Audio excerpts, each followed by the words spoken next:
Problemas sociales y políticas públicas en Info24 con el sociólogo Juan Pablo Labat. Y estamos, como lo hacemos cada 15 días, con Juan Pablo Labat para seguir hablando de seguridad social y diálogo social en la era progresista. Juan Pablo, muy buenos días, un gustazo por el reencuentro. Buenos días, Álvaro, buenos días al equipo y también buenos días a la audiencia. Como bien decías, seguridad social y diálogo social es la propuesta para hoy, que en el fondo es un retomar la columna anterior por algunas demandas puntuales que me llegaron en función de esa columna, de aclarar por lo menos algunas cosas en un tema que es por demás difícil. Quiero decir que debe haber pocos temas tan difíciles en la política por la cantidad enorme de variables que tienen y las complejidades que tienen, y por la cantidad de saberes ocultos, por decirlo de alguna manera, que tiene la discusión sobre seguridad social. Así que voy a hacer una primera parte de la columna, que es un repaso rápido de lo que hablamos en la anterior, para poder conectar con esta idea del diálogo social en la gestión progresista, lo que fue la reforma de la seguridad social del Frente Amplio, bastante desconocida, aunque ya más atacada que conocida, que es una de esas paradojas de algo que ha sido muy criticado por la derecha, también por parte de la izquierda, y que tuvo una importancia sustantiva y que nadie conoce. ¿Verdad? Entonces voy a arrancar rapidito. En la columna anterior yo decía de que los sistemas en el mundo, no en el Uruguay, los sistemas de seguridad social vivieron, y en algunos países viven, en la edad del reparto, en la era del reparto, donde tenemos un conjunto de trabajadores activos, que son los que cotizan habitualmente la seguridad social, que son los que sostienen a los trabajadores pasivos, ¿sí? En la visión de nuestros abuelos, ese sistema de reparto incluso estaba visto como me están pagando en la jubilación lo que yo ahorré durante toda mi vida. En una visión más moderna es esta: hay un conjunto de personas que cotizan y otras que cobran, y ninguna de las dos es cierta en la realidad. En la realidad, hace muchos años que por una cuestión que se llama la transición demográfica, que es un hecho desconocido por la mayoría de la población, aunque algunas ideas tenues se tienen de ella, que tiene que ver con el alargamiento de la vida y con la cantidad de nacimientos que tienen las sociedades que han ingresado en la transición demográfica. No todo el mundo lo ha hecho, pero sí la gran mayoría. Pasamos de una ecuación muy distinta de lo que era hace 60 o 70 años, donde teníamos 6 personas trabajando por cada una que se había retirado y cobraba jubilación, en parte también porque se ha ampliado la cobertura al día de hoy, pero hoy tenemos 3 personas trabajando por cada una que se ha retirado y cobra jubilación. Por lo tanto, no solamente es que la gente vive más, sino que somos muchos menos los trabajadores que sostenemos a los que no trabajan por haberse retirado, y en realidad los que sostenemos todo, porque los trabajadores somos los que sostenemos todo el gasto y la ganancia, visto de una manera o de la otra. Pero la transición demográfica es irreversible. Nunca más una sociedad que transitó y que evolucionó hacia el alargamiento de la vida y la cantidad menor de nacimientos va a volver a un punto anterior. O sea que no hay esperanza de que eso se revierta y sea distinto, más allá de que pueda existir migración, más allá de algunas variables que mueven muy poquito la aguja. Esto no va a volver a suceder. Por lo tanto, una vez que salimos de la era del reparto y entramos en la era del subsidio, sabemos que nuestras jubilaciones y pensiones en una parte se van a solventar a través de impuestos de rentas generales, ¿tá? Por lo tanto, no hay un camino hacia atrás, y el único camino hacia atrás para que no sea sostenido por impuestos es recortar las jubilaciones, hacer las peores jubilaciones, o que menos gente se retire. Esas han sido las prácticas de la derecha en general: achicar la tasa de reemplazo y achicar la cobertura, y en especial la segunda, la cobertura. Dejar que aquellos que no llegan a determinada edad no se jubilen y se queden al costado del camino. Eso ha sido en parte lo que ha hecho la gran reforma que hizo el Frente Amplio en la era progresista. Pero de esto también surge otra cosa, que es cómo sostener en el futuro un gasto creciente cada vez mayor y dejarlo en forma segura, cuando eso es una parte del PIB, del producto que produce el pueblo, muy grande, ¿tá? Desmedidamente grande, ¿verdad? Entonces, una de las formas que se ha inventado en el mundo es la capitalización. ¿Eso qué significa? Poner una parte de los ingresos de las personas preservada de la gestión pública al costado de la gestión del Estado, a que eso se rentabilice y se haga cargo de una parte de la jubilación. Tú te jubilás por el Banco de Previsión Social con un porcentaje de tu jubilación bancado por el Banco de Previsión Social y otro porcentaje bancado por las AFAP. ¿Tienen que ser AFAP? No, no tienen por qué ser AFAP. Cualquier sistema de capitalización puede ser absolutamente estatal y público, pero cualquier sistema que preserva plata y la pone a trabajar y a rentabilizar a futuro va a ayudar en el futuro a pagar esa cuenta, ¿tá? O sea que despejemos del lado el formato de las AFAP del Uruguay, el cual es totalmente reformable y el Frente Amplio también lo reformó, ¿verdad? Y vaya si será necesario reformar en un futuro. Entonces, existe este concepto de la capitalización, que es la preservación de una parte del ingreso para el final de la vida, y que en general en muchos estados se ha puesto al costado de la gestión pública para garantizar de que no todo eso pese sobre el Estado en el futuro. ¿Qué pasa con esta reforma que hizo el gobierno? Bueno, esa reforma tiene algunos problemas importantes en todo lo que no es la previsión social, en todas aquellas cosas que están en la seguridad social, pero no son la jubilación, ¿verdad? Pero ¿qué pasa con la papeleta que planteamos en este plebiscito? Que tampoco abarca esas cosas, ¿verdad? Todas las cosas que el gobierno no abarcó en su reforma de la seguridad social, tampoco las abarca la papeleta, que se ocupa solamente de la previsión, ¿verdad? Después vamos a entrar en la parte del gasto, que tiene que ver con la eventual posibilidad de aprobación del plebiscito y de quiénes son los beneficiarios. Y acá entran las grandes discusiones, ¿verdad? Que muchas veces están informadas por números distintos, ¿no? Pero que habría que mirarlas igual en lo global para poder entender qué es lo que se dice. Tenemos una reforma de gobierno que es una reforma mala, en términos generales, porque aumenta al barrer la edad de las personas y hay gente que a los 60 años se tendría que jubilar. El problema que tenemos hoy es que la gente no se jubila a los 60 años, no porque no llegue bien a los 60 años, sino porque no constituye la causal jubilatoria, no llega con los 30 años, aunque el gobierno lo pueda querer llevar a más, ¿sí? El gobierno lleva 35 años, la papeleta lo baja a 30, pero el problema principal que tienen los trabajadores uruguayos es que no llegan a los 60 años con 30 años de aporte, ¿verdad? Entonces, hay un conjunto de discusiones sobre la cobertura de seguridad social que la papeleta no las atiende, y quienes impulsan el plebiscito a favor lo que dicen es que la papeleta lo único que hace es definir un buen piso para empezar una discusión sobre la seguridad social.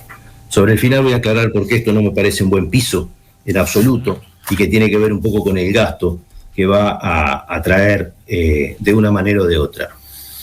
Hay una discusión sobre los números. La discusión sobre los números es cuánto va a incrementar el costo de la previsión social y entiendan que ahora cambié de palabra. Ya no estoy hablando de seguridad social, sino estoy hablando de previsión social, porque ni la reforma del gobierno ni la papeleta hablan de la seguridad social, sino de la previsión social, ¿verdad? O sea, de lo que es el pago de jubilaciones y pensiones, si no estamos hablando de coberturas en primera infancia, de coberturas de cuidado, de algunas coberturas que podrían interpretarse también como de cuidado y que tienen que ver con la discapacidad, ¿verdad? Entonces, estamos hablando solamente de previsión social y en ese marco los estudios de BPS y de algunas consultoras hablan de un incremento de más de $1.000 millones a futuro, incremental, además creciente, en el costo de este plebiscito. Quienes defienden el plebiscito hablan de solamente $300 millones. Cuando hablamos de $300 millones y de $1.000 millones, la gente le pregunta, ¿y eso es mucho o es poco? ¿Es mucho o es poco para un sistema de seguridad social? Yo quiero dar una idea. El Plan Nacional de Emergencia, el PANES, del 2005, costó $250 millones. Por supuesto que el otro dólar, hoy serían 500 quizá, pero $300 millones es cerca de medio punto del PIB. $300 millones es más que el espacio fiscal que en general destinan los gobiernos en sus mejoras que hacen en cada uno de sus gobiernos, ¿verdad? En su gasto incremental inicial.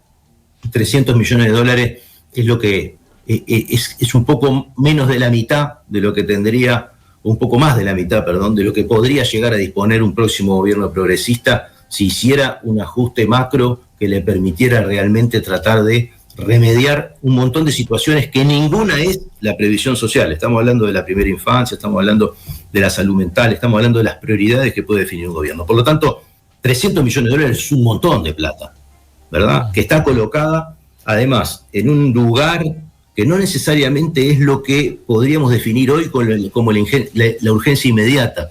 Que alguien me va a decir, pero las jubilaciones mínimas son una urgencia inmediata. Sí, siempre lo son, ¿verdad? Pero la pregunta es entonces, y ahora sí ya entrando en el último tema, porque tenemos que cerrar y nunca tenemos el tiempo suficiente para poder hacer esto, porque es un tema muy difícil, claro. Es, bien, pero ¿qué es lo que nosotros podríamos confiar de realizar en un diálogo social? Porque se habla también de la desconfianza de dejar en manos de un diálogo social un conjunto de variables complejas como estas, y por eso ponerlas en la Constitución. No está recomendado por nadie poner el monto, la cantidad de la edad de retiro en la jubilación. ¿Por qué? Y porque es una edad que efectivamente la gente, los sistemas los tienen que variar en función de un montón de situaciones. Y yo no quiero y a mí no me gusta. Yo no quiero decirles que la discusión de la seguridad social no le gusta a nadie, ¿verdad? Entonces, querer inventar una discusión sobre la seguridad social que deje a la gente contenta es un engaño, ¿no? ¿Por qué? Porque la transición demográfica ha marcado que de aquí en más, dado el envejecimiento, los sistemas de seguridad social siempre van a ser más amarretes que lo que fueron en el pasado. No hay con qué. A menos que hagamos nacer mucha más gente de la que nace, eso no se va a revertir, ¿verdad? Entonces, digamos, ¿por qué no confiar en que un diálogo social pueda traernos buenas soluciones? Y entonces ahí es donde yo quiero remitirme en estos minutos que me quedan a qué hizo la era progresista, a qué hizo el Frente Amplio, a esa reforma de la seguridad social desconocida, ¿verdad? El Frente Amplio lo primero que hizo fue bajar de 35 años a 30 años la cantidad de años para trabajar. Eso era importante y pertinente, súper importante y súper pertinente, ¿está? De la misma manera que está planteado hoy en la papeleta, el Frente Amplio lo hizo, ¿verdad? Y lo hizo a través de un diálogo social. Pero el Frente Amplio mejoró las jubilaciones mínimas de los jubilados. El Frente Amplio multiplicó por 2 la jubilación de los jubilados mínima, pero además hizo crecer un 65% todo el resto de las jubilaciones.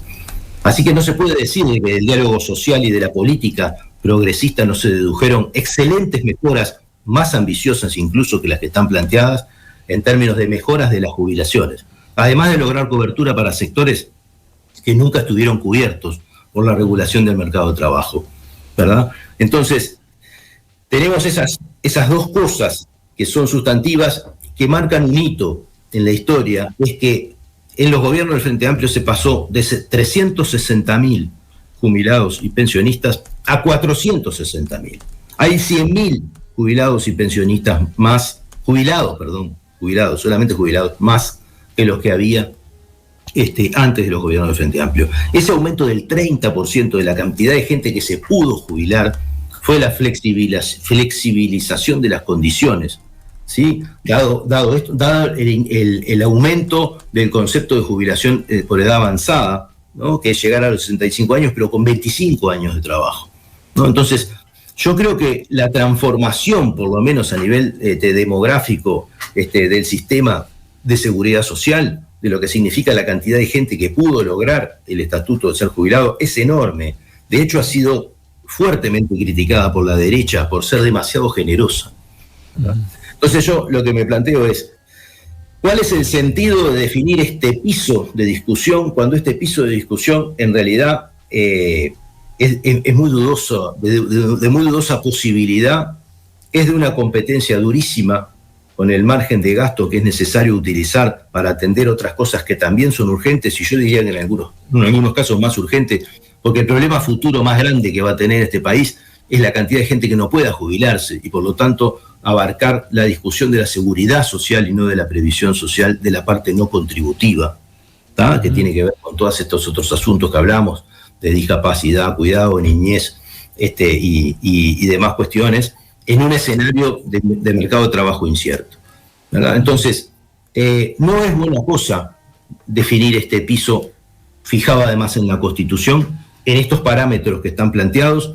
Cuando se ingresa en una discusión de diálogo social, se precisa mover todos los parámetros, ¿verdad? Y se precisa escuchar a todos los actores. Y no hablamos acá de qué va a pasar con el sistema de capitalización, que no es un asunto menor por la dimensión macroeconómica que tiene y por la necesidad de tener un sistema de capitalización. Entonces son demasiadas las cosas que no están arriba de la mesa para discutir cómo se van a arreglar, que nosotros se la estamos confinando a un diálogo de la seguridad social, pero que en realidad tiene las manos atadas en algún conjunto de variables. Algunos piensan que están bien atadas y que tienen que estar así. Yo creo que hay que mirar un poco la historia y mirar el panorama general de cuál es la responsabilidad de un sistema de protección global, no solamente con las jubilaciones y pensiones. Sí, sin descartando el argumento que yo planteé, o por lo menos esbocé en la columna anterior. ¿Quién se beneficia de esta reforma? ¿Son los trabajadores de más bajos ingresos? Yo digo que no. No. Son los trabajadores de rentas medias y medias altas, que en realidad van a lograr una mejor jubilación en un sistema que vuelva entero a BPS que lo que hoy tienen en AFAP. Pero eso es otro capítulo que habría que discutirlo con muchos números arriba de la mesa y que quizás nos dé la oportunidad en algún momento. Esperemos que sí. Juan Pablo, muchísimas gracias. Hay, por supuesto, muchísimos mensajes que van llegando. Me parece bueno, creo que es algo que hay que discutirlo, no existen verdades en piedra. Claro. Sí, y más en un tema de estas características. Nos reencontramos y seguimos conversando de estos temas, o te seguimos escuchando sobre estos temas. Un gran abrazo. Muchas gracias, saludos a todas y a todos.